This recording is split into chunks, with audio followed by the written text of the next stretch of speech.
Every day we eat good. Dominican food. Multiple food. Plátano, avocado. Oh, yeah.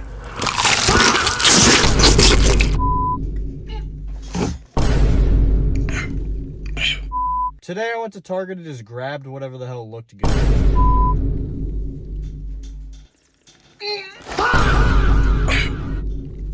Feel me? No, don't go to sleep, gang. No! Don't go to sleep, bro. Wake up, Jay. Jay, boy, wake up. Oh, just my life. You don't feel bad? Just my life. Just my life. Here we go again. Why are we entertained by people eating themselves into pain and calling it content? You already know we're following up my Generation Other series. We're back at it again. This is so out of pocket. We can't have nothing on the internet be regular anymore. Look, yo, some idiot drove through the whole goddamn house. Like, how the they do this? We got TikTokers promoting mass obesity all over the net. Today is a fat bitch. Let's go. I don't know how many times I have to tell you bitches. I'm gonna start my morning off with a Starbucks iced coffee.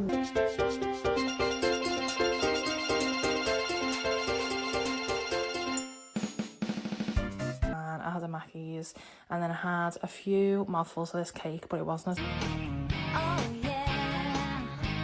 Come on. You get the limo out front. Really? That's what people are watching, apparently.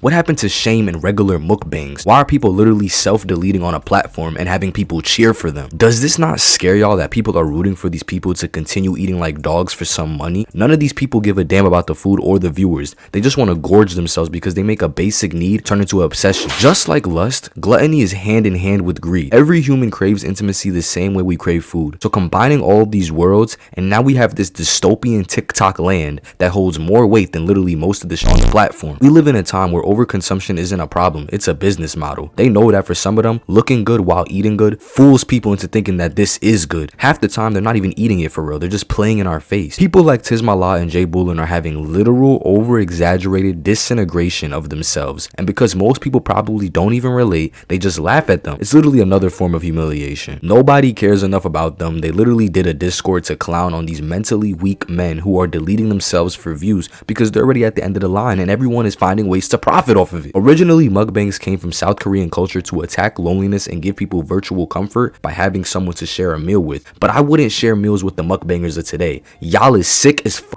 Gluttony is defined as excessive indulgence and overconsumption, primarily of food and drink, often characterized by greed, lack of self-control, and prioritizing pleasure over need, but can also extend to other things like money or entertainment. Hence why we have these mukbangers now. Gluttony used to be a warning to stop, maybe hit a damn treadmill, drink some water. It's one thing to be big boned, but to glorify it is crazy. It's not just about food, it's about excess being rewarded. I guess because the more a person can fit in their mouth, the better the content. I don't get the idea. Maybe I had too many frontal lobe moments, but if you don't see the problem or are at least disgusted, you're lost. The internet bullied Lizzo, Ice Spice, and so many others into losing weight, even Rod Wave, and he's still big. But my point is, the problem isn't with being big, it's glorifying the bigness. When I was joking about Ozempic last year, it was in hopes people would decide to lose the weight with or without it. This is outlandish. I feel like we're going backwards. So let's go back in time to my 600-pound life, another TLC classic. And y'all know how I feel about TLC. They profit off the weak and helpless and made a major bag off of it. Most people on the show are not even here today, so rest in peace. I wanted to make a separate video, but nothing is funny about people being a quarter weight of a full-grown cow and doing nothing about it. These people just eat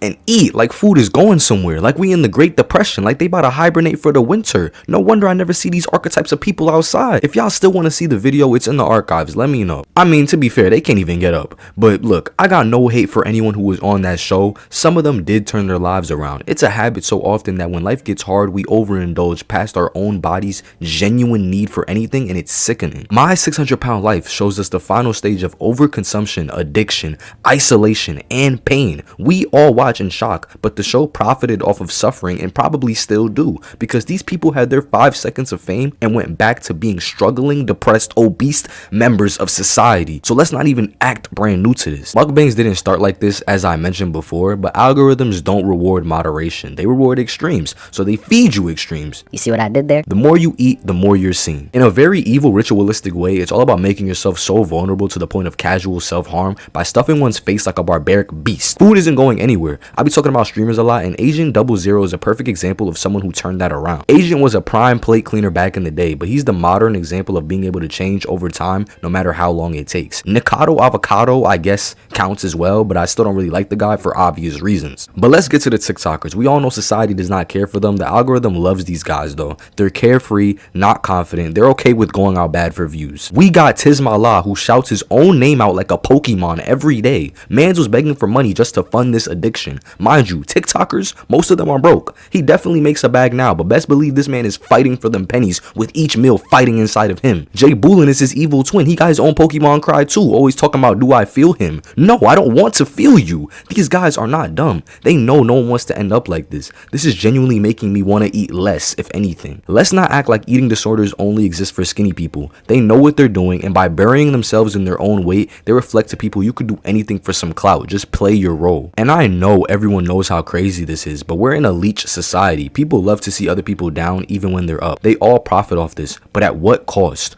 No one will respect these people. When the days are done, they won't be remembered for anything worth of value but being a meme. But if you keep liking and commenting and making fun of this big bone society, the people actively trying to lose weight or be better have this reflection of irony where people are profiting off of their insecurities and reinforcing it's okay to drown in pounds of blubber and food. Every like, every comment, we're part of the system pushing this further. It starts with the careless creators doing whatever they please, always wearing a mask, saying these catchphrases. Fuck, what are you talking about? They say these catchphrases to get your attention before implanting your brain with literal slop. Then viewers of all ages react. You got people like me calling it out and speaking against the stupidity, and others riding the joke for a little TikTok comment virality. Did it make me laugh? Of course. But then you sit there and you have a wow, what the fuck am I watching moment? And then the platforms push it, because if it does well on TikTok, it'll do well on everything else as well. So now we have Discord mukbangs, blind dates, and let me guess what's next. Once I make this video in ties with the rest, we're gonna see them in gym streams making gym culture look stupid. It's so easy to blame the creator, harder to blame ourselves. We are all a part of the problem. You think TikTok cares if you're big as hell? They just want you on a platform to feel more isolated, keeping your attention on low level stuff to make you not think at all, just feel like garbage. Gluttony didn't go viral by accident. None of these sins go viral on accident. That's why I started this series. We have to do better in entirety. Please turn to God if you haven't already. This isn't how we fix the bigger issues in our society. TikTok should have stayed banned. I don't care if it's part of the reason we're here now. It's just too much. This isn't about food. It's about what we reward. Bring back shame. Bring back reasonability. We don't just watch gluttony anymore. We fund it. We don't just watch lustful content. We fund it. I'll make a playlist so you can catch up on the constant sins of today's day and age. Maybe the real question is, why do we enjoy it? I know my answer. Do you know yours? And better yet, mukbangs could have stayed harmless, but with the internet, we've seen they'll take anything, literally anything, and make us all look dumb in the end. Change your ways or pay the price. That's not a threat. That's the truth. Be better than you were today. Be better than yesterday. Be better than tomorrow. Learn to love and appreciate life. Stop celebrating these depressive internet personalities. Please. I'll be back soon. I got a 9-piece chicken nugget from McDonald's. Rarest item ever. If you want one, you gotta subscribe. Girls, girls, girls, girls, girls all over the world. The world.